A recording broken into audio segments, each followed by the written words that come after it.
This is your man? Yes. No, we're just friends. Do you want to be more than friends? Absolutely yes. No. No. I'm not trying to do that. Physically, he's not exactly my type, but he's really cool. He's a cool person. I like him as a friend, but yeah. How do you feel that you're not her type? Very nice to meet you. Goodbye. Very nice to meet you.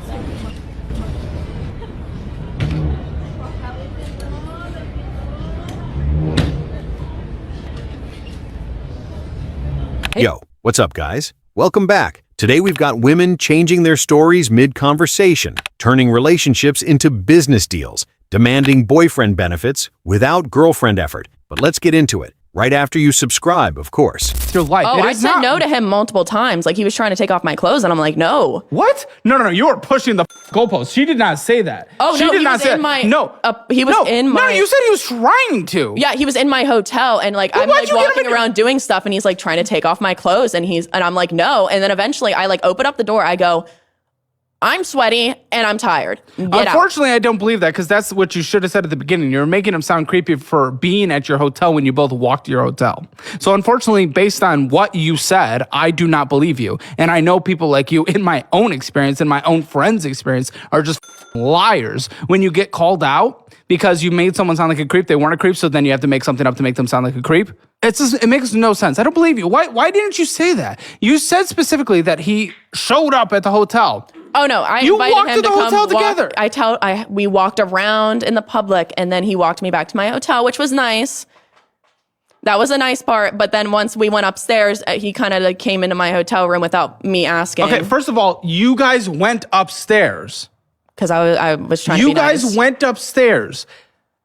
It is a natural, organic thing for two people walking around on a date to go upstairs together, unless you specifically give very intentional and clear not even clues, but just say, okay, thank you, have a good day. And then if he starts to come up, I don't want to do that. He is not a bad person for going through the next natural step, of which you have done yourself multiple times. You were not creepy when you did that with, I'm being told, 40 men back in the college days, which I don't even care. I'm not a body count person. I don't give a okay? Not even shaming for you. Who cares? Just have sex, have fun. You would not have been a creepy person if you did that, but you were making a guy sound like a creepy person for doing that. Now, if what you said is him walking around your apartment and he was like touching and being weird and you're like, no, I don't want to do this, please leave, and he didn't do that, then he's a creep and should be posted about online. But you didn't bring that up. You only brought that up after 3 times where I said he was doing, just normal, and you had to push the goalpost because people like you do that. So be honest right now. Be honest right the now, because if you lie, I will catch you in this lie, because I will contact that individual and we'll put it as his side of the story. Was he in there, in the hotel room, taking off your clothes, and you strictly looked at him and said, no, I do not want to do that? Is that what happened? Because I will get his side of the story. I have the resources and I will get him. Can I say exactly what I said? Because we were in the bathroom, I was taking off my makeup. He comes up to me, kisses me, and then he starts pulling up my shirt. Pause. He kisses you. Did you say something? Did you kiss? No, I kissed him. Yeah. You kissed him? Because we were doing that throughout the day. Okay, so there's implied consent now. Remember, you are not a victim because you are a young woman. This is what they do every single time. Just like, I want to do the example. When you went to all those college guys' campuses and you kissed a guy and then went further, there was implied consent. Remember, when you did that, you weren't creepy. Continue. What happened? So basically, he started doing that. I said, no, we're not going to do that. Okay, good. Because we did have a discussion earlier that night where I said I didn't want to do any of that. You set a boundary. That's good. That's good. You set a boundary. Okay, and then he stopped for that time, and then he kept continuing. Like, he would, like, I was walking around, like, trying to get stuff done so I could go to bed, because it was like midnight at this point. I'm like, I got to be up early. Okay, show me the conversation. Bro, did you catch what just happened? The story kept updating every time she got challenged. First, it was, he showed up. Then it became, we walked there together. Then, we were kissing. And suddenly we're discovering new details every 5 minutes. Nah, that's insane. If you're accusing someone of being creepy, the timeline better stay the same. Boundaries absolutely matter, but so does consistency. And there it is. Once the receipts get requested, the confidence disappears real quick. That's why you never judge a story before hearing both sides. You guys can love these men for free all you want. I'll let you have it. Me, on the other hand, I will not be participating in those type of activities because I've seen too much, I've heard too much, and I know too much to ever love a man for free. It is just as easy to fall in love with a poor man as it is a rich man. I do not believe in struggle love because you either have a man or you have financial problems. Okay? Both cannot coexist, or at least they shouldn't. They don't in my reality. If I'm going to be around a man, he is going to provide in every which way. And you can call that whatever you want, right? And I know men have a specific word they love to call it. And I don't know why they get so upset because it's not like you would ever get the opportunity to be with me anyway. So you really shouldn't stress yourself out. Your hairline is already receding. So relax, calm down, take a deep breath. But no man could ever convince me that I'm his dream girl and that he loves me while making me struggle with him. If looking at me doesn't make you want to get up and go get it and be a better man, we're simply not a match. So with all that being said, if you are the type of woman who's going to love a man for free and love is enough for you, I really hope it works out in your favor, and I truly mean that from the bottom of my heart. But me, on the other hand, if a man's gonna be in my face, he's most definitely gonna have to pay. Okay? Okay. I love you guys so motherfucking much. Bye. Bro really said, love is free? And she answered, not on my subscription plan. That's wild. Imagine telling the internet a relationship is basically a luxury service with monthly payments. Then she wonders why guys use certain labels. Crazy part is, she acts like it's empowerment while openly admitting the man's wallet is part of the attraction. That's not romance. That's a business model. And somehow he's supposed to feel honored for financing the experience. Nah, the math isn't mathing. And I don't want a boyfriend because how the fuck am I supposed to explain to somebody that I'm in a relationship with to leave me the fuck alone for 72 hours? Like, how am I supposed to tell you that? How am I supposed to explain to you that there's absolutely nothing wrong with me? You didn't do anything. I'm not mad with you. I'm not upset. I just need you far the fuck away from me for about 4 to 5 days. Like, I don't even want to be your girlfriend 7 days a week. Like, that's too much like a job. That's too much like clocking in. Like, having to answer my phone, having to explain to you that I was sleeping, having to explain to you that I'm sitting right on the couch with my phone in my hand, but I just did not feel like talking. How am I supposed to explain that to a man that I'm in a relationship with? Like, it's not fucking going. And I get it because, like, it wouldn't really go with me, but I mean, I'm the boss and I make the rules, so that's that. But I don't know. It just sounds like the move because how am I supposed to tell you that I don't want nothing to do with you for the next couple of days without you feeling some type of way? How am I supposed to tell you that? Sorry, babe. It's not you. It's me.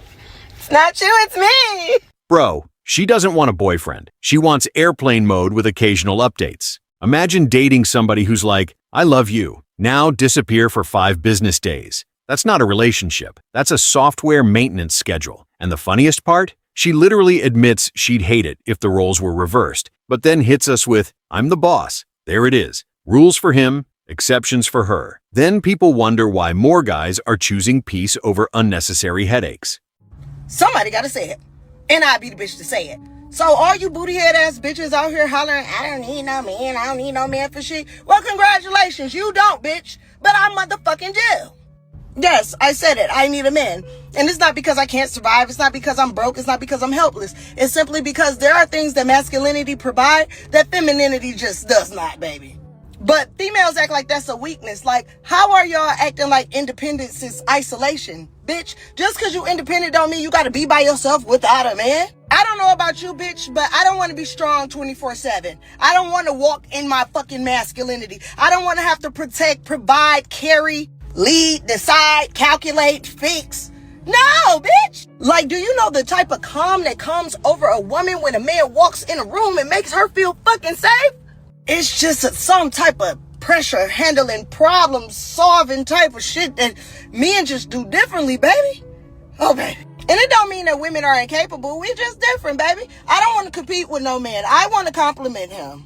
And let's be honest, a lot of this, I don't need no man, that's trauma talking. Because if a woman is really provided for, protected, loved, like that masculine energy tends to do, she wouldn't even be talking about, talking about I don't want no man. Why, bitch? Why? He comes with everything you fucking need, bitch.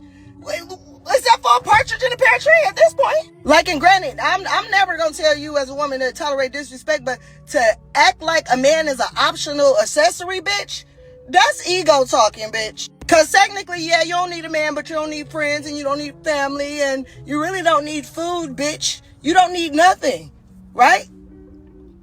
Wrong, bitch. You need partnership. You need that. That's how you come together and create more of you motherfuckers. And the bitches that saying that they don't need a man, honestly, them the bitches that want a man more than anybody. They desire protection, provision, reliability, genuine love, effort, care. They desire that. They don't have it. And when people tend not to have something, they say they don't want it to make them feel like they're not missing out on anything. But baby, you're missing out on a lot. I'm telling you that now. But now social media, they made it uncool to want a man. Now we're pick-me's. Well, baby, pick me. Pick motherfucking me. I love masculine energy, and I love a masculine man, and I love a man that stands on it. Relationship and partnership should not feel like oppression to you bitches. You bitches are oppressed.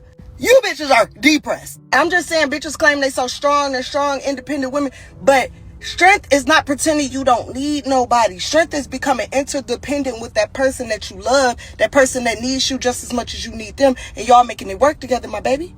And the ones that saying, I don't need a man, needed a man. They needed a father. They needed a brother. They needed a male figure in their life. And they probably never fucking had it. Even if he was there, he probably was absent. But don't shoot the fucking messenger. Have a great day. I need a man. Goodbye. Now this is a plot twist. While half the internet is yelling, I don't need no man, she's over here saying, actually, I do. Bro, you can agree or disagree, but at least she's being honest. She isn't pretending independence means isolation. And there it is. She points out that wanting partnership somehow became controversial online. Crazy. Imagine getting called a pick me because you actually want a healthy relationship. Social media really turned common sense into a hot take. Honestly, if you're a man and you're with a female that does not allow you to be vulnerable and communicate certain emotions and all these things, you need to leave her, and you should have probably left her a month ago. I think women are very weird sometimes. I think it is the weirdest thing ever that women are constantly saying, women need support, but nobody talks about a safe space for men. I think that shit is so fucking weird.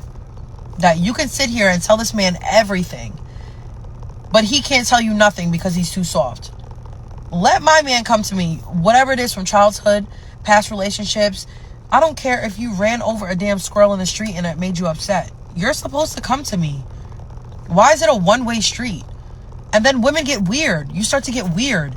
The moment a man is trying to be vulnerable and open with you, you get weird. But let somebody ask you, what are you looking for in a man? I guarantee the first two things they're going to say, three things, is a God-fearing man, which y'all be asking for that and don't even walk with God. Communication and emotional intelligence.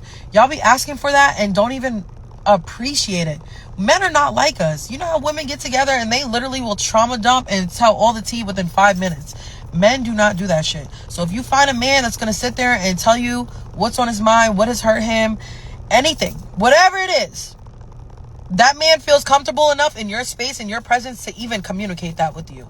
That is weird. Finally, somebody says what a lot of guys have been thinking. Women constantly talk about emotional intelligence, but the second a man actually opens up, somehow he's too emotional. Bro, pick a lane. You can't ask for vulnerability and then punish it when it shows up. That's like asking someone to communicate, then using everything they said against them in the next argument. Nah, that's not emotional safety. That's emotional gambling. And there it is, the double standard nobody wants to talk about.